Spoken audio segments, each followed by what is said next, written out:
प्रभु यीशु मसीह के नाम में एक बार फिर आप सभी को जय मसीह की। प्रिय भाई बहनों, प्रभु आपको बहुतायत की आशीष दे। आज पेंटिकोस्टल संडे है, पवित्र आत्मा का दिन कहा जाता है, इसे 50वां दिन भी कहा जाता है। और परमेश्वर का एक लौता पुत्र जब इस संसार को छोड़कर गया, उसने कहा तुम यरूशलेम में ठहरे रहना और उस प्रतिज्ञा की बाट को जोते रहना। और उस उपरोटरी कोठरी में जितने भी यीशु मसीह के चेले थे जो ठहरे हुए थे, उन्होंने पवित्र आत्मा का दान पाया। सुनिए का बहुत ध्यान से, पवित्र आत्मा के बारे में मुझको और आपको जानने की बहुत आवश्यकता है। उद्धार के बाद एक दूसरा अनुभव भी है जो परमेश्वर की भेंट के रूप में उसकी संतानों के लिए बिल्कुल मुफ्त में है, बिल्कुल फ्री उपलब्ध है। इसे पवित्र आत्मा में बपतिस्मा पाना कहते हैं या पवित्र आत्मा का बपतिस्मा कहते हैं। बहुत से सारे लोग पवित्र आत्मा का दान नहीं पा पाते। बहुत सारे लोग अपने जीवन में कभी भी पवित्र आत्मा के दान के बारे में नहीं जानते और न जानने की कोशिश करते हुए चर्च जाते हैं, प्रार्थना करते हैं, बाइबल पढ़ते हैं, और कई लोग ना मन फिराते हैं ना अपने पापों की क्षमा के लिए वे कहना चाहिए कुछ बातों को करते। इसलिए बहुत ज़रूरी है कि हम जानें प्रेरितों के काम दूसरा अध्याय उसका 38 और 39 पद क्या बोलता है।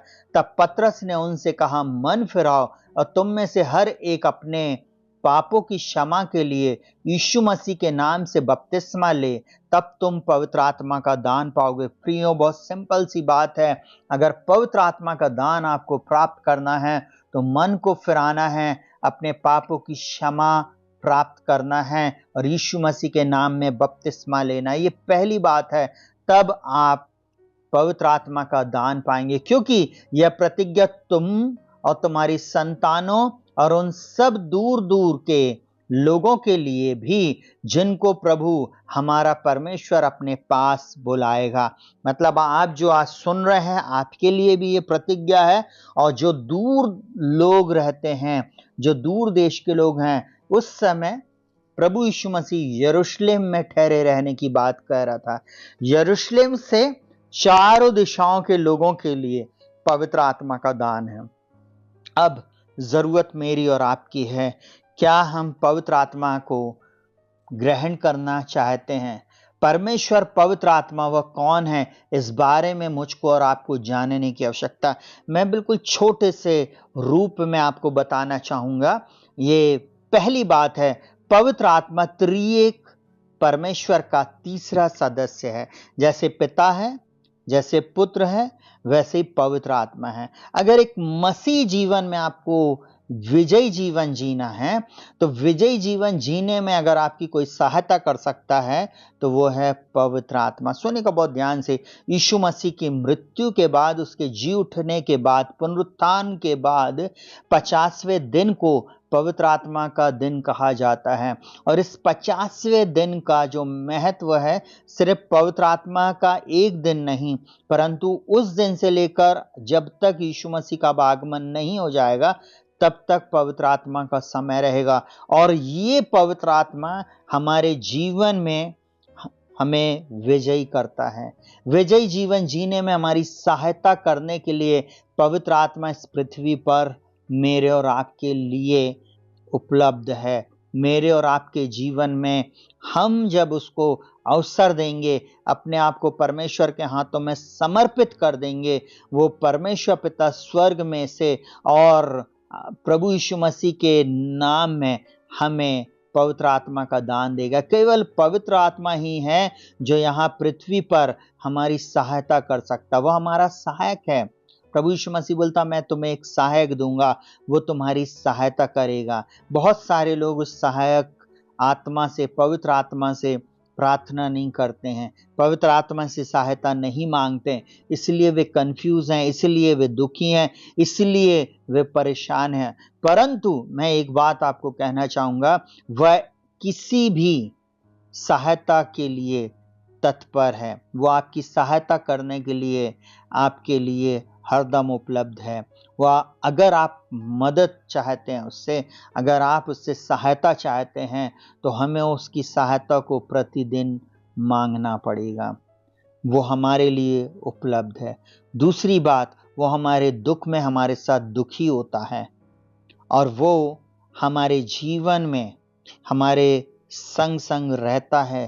365 दिन 24 घंटे वो पवित्र आत्मा हमारी सहायता, मदद और अगुवाई करने के लिए, वो हमारे संग संग रहने के लिए उपलब्ध है। वो एक व्यक्तित्व है और वो हमारे साथ रहता, वो हम में रहकर काम करना चाहता है। कई बार हम लोग उसको साइड कर देते, किनारे कर देते हैं। पवित्र आत्मा भूतकाल, वर्तमान काल और भविष्य काल के बारे में सब कुछ जानता है, सब कुछ जानता है। वो सर्वज्ञ है, वो सर्वशक्तिमान है और वह सर्वव्यापी है। वह सर्वज्ञ का मतलब सब कुछ जानता है, वह सर्वशक्तिमान मतलब सबसे शक्तिशाली है और एक ही समय में सर्वव्यापी मतलब एक ही समय में वो हर स्थान पर उपस्थित है। सोचिए, इतना बड़ा, इतना महान हमारा परमेश्वर, उसका पवित्र आत्मा हमारे लिए उपलब्ध है। इसलिए तो हमारे परमेश्वर को ओमनी प्रेजेंट गॉड कहा जाता है। वो सब सर्वव्यापी परमेश्वर, सब जगह वो रहता है। इस समय हो सकता आप बीमारी के बिछौने पर, हो सकता आप दुख में हो, तकलीफ में, परेशानी में हो। वो परमेश्वर का पवित्र आत्मा आपकी सहायता करने में सामर्थी है। बहुत सारे लोगों ने दुख के समय में, पीड़ा के समय में, बीमारी के समय में जब सहायता को मांगा, पवित्र आत्मा की, पवित्र आत्मा ने उन्हें अपनी कहना चाहिए सहायता उनको दिया। पवित्र आत्मा ने उनकी अगुवाई किया। बहुत सारे लोगों ने सुपरनैचुरल हीलिंग को प्राप्त किया। बहुत सारे लोग बंदी गृह से छुड़ा लिए गए। बहुत सारे लोगों की सहायता दुख के समय में, पीड़ा के समय में वो पवित्र आत्मा करता है। जब आप उससे प्रार्थना करते हैं प्रियो, वो पवित्र आत्मा आपकी सहायता करने में सामर्थी है। बाइबल एक बात बोलती है, इस वचन के बाद हम लोग प्रार्थना में जाएंगे। अगर आप चाहते हैं कि प्रभु मुझे पवित्र आत्मा के दान से भरे, तो मैं एक ही बात आपको कहना चाहूँगा। जैसे पतरस ने कहा, मन फिराओ और तुम में से हर एक अपने पापों की क्षमा के लिए यीशु मसीह के नाम से बपतिस्मा ले, तब तुम पवित्र आत्मा के दान पाओगे। आज एक निर्णय लें कि मैं अपने जीवन में यीशु को उद्धारकर्ता के रूप में स्वीकार करता हूँ। मैं मन फिराता हूँ पापों की क्षमा के लिए, जो आपने पाप जाने अनजाने में किए, बचपन से लेकर आज तक किए, उनके लिए क्षमा को मांगे। निश्चय मेरा परमेश्वर आपको पवित्र आत्मा के दान से भरेगा। बहुत सिंपल सी बात है, अपने हाथों को उठाना और परमेश्वर को धन्यवाद देना शुरू करना। पहले अपने पापों की क्षमा मांगना और फिर बोलना, प्रभु मुझे क्षमा कीजिए और अपना एक लौता पुत्र प्रभु यीशु मसीह में मुझे अपनी संतान बना लीजिए। अपने एक लौते पुत्र के लहू से प्रभु यीशु मसीह मुझे धोइए, शुद्ध कीजिए, साफ कीजिए, पवित्र कीजिए और पिता प्रभु यीशु मसीह में अपनी संतान बना लीजिए। और फिर जब आप बोलेंगे, बोलो, प्रभु मुझे अपनी आत्मा से भरिए।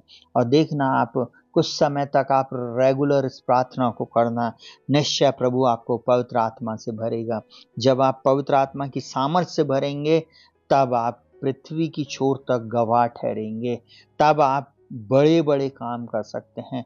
निश्चय प्रभु इस वचन के द्वारा, इस छोटे से संदेश के द्वारा आपको आशीष दिया होगा। आइए अपनी आंखों को बंद करेंगे, हम प्रार्थना में जाएंगे। जीवित, महान और सामर्थ्य पिता परमेश्वर, प्रभु यीशु मसीह के नाम में हम आपका धन्यवाद करते हैं। पिता, इन प्रिय लोगों के लिए हम प्रार्थना करते जो पवित्र आत्मा का दान चाहते हैं प्रभु जी, उन्हें अपनी पवित्र आत्मा से भरिए प्रभु जी।